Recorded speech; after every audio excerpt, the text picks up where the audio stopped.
Здравейте!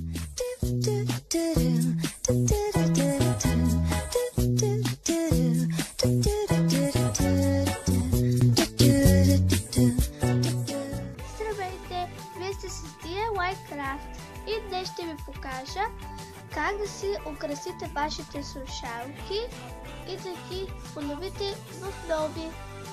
Останете с мен, за да разберете. И така, необходими материали: две парчета филт по избор, бяло лепило, черен тънкописец, остър молив и ножичка. За да направим две главички в формата на мишлета, ще са ни нужни по-голямата част черен филт и с молив очертаваме едната слушалка върху филта.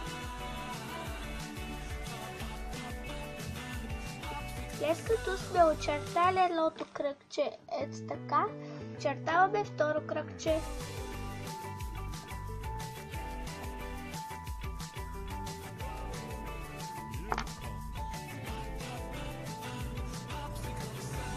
След като сме очертали две кръгчета, рисуваме две малки полукръгчета, които служат за ушичките на мишката.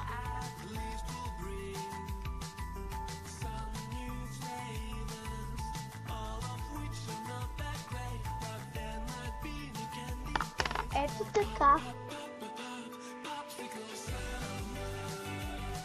След това взимаме по-малката част и рисуваме панделка с тънкописец. Ако не сте много сигурни дали сте нарисувате правилно, може да нарисувате първо с молив и после да очертаете с тънкописеца.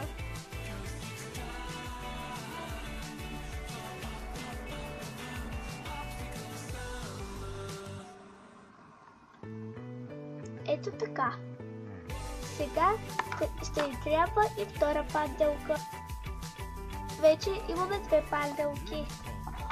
След като сме нарисували двете главички с двете панделки, трябва да ги отрежем. След като сме изрязали всичко, остава две неща. Едното не е задължително, но другото е. Махаме панделките и оставяме на място, на което няма да ги загубим. Това е незадължителната част, която трябва ето тук внимателно да повторим кръгчето, да го очертаем около шичките, за да изглежда по-добре. Това не е задължително, но според мен става по-сладко, като добавим ето този детайл. След като сме готови с незадължителната част, взимаме панделките и отваряме бялото лепило. Тук може да го направите тази част с четка, но аз предпочитам да го направя с пръстче. Слагаме ето тук на главичката малко лепило, както виждате, и залепяме панделката на половина, за да може другата половина да стърчи, защото ще изглежда по-сладко. Ето. След това я слагаме да изсъхне. В същия начин правим с другата.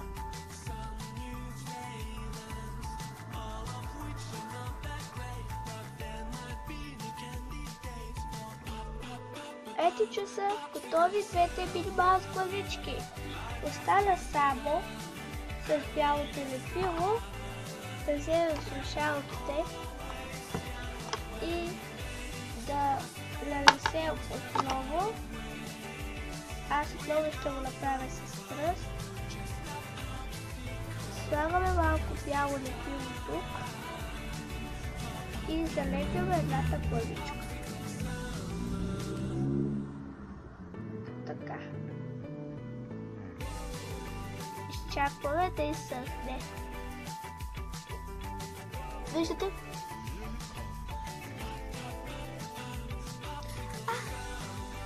забравих да ви кажа, ако този DIY ви е харесал, дайте по един палец нагоре, абонирайте се за канала ми, за да виждате още такива видеа и цъкнете на камбанката, за да получавате първи известия. Напишете ми също така долу в коментарите дали ми се е получил и дали са ви харесали. Чао!